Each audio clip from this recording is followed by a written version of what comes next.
like when someone comes to me and says, I want to be a project manager. So here are my questions. What's your favorite thing to do? And if making a list and a dashboard isn't at the top of it, that person should not be a project manager. A project manager, they drive activity. They can enjoy doing it, but the main thing is to make sure that it gets done.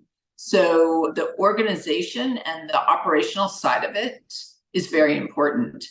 So is that the kind of person you are? Or are you the person that should be actually doing it or thinking about how to do it better versus the one that's driving it and keeping it organized and to goal? So that's the kind of person that makes a good project manager that eventually makes a great chief operating officer. Project management is mini chief operating officer. Is that your talent?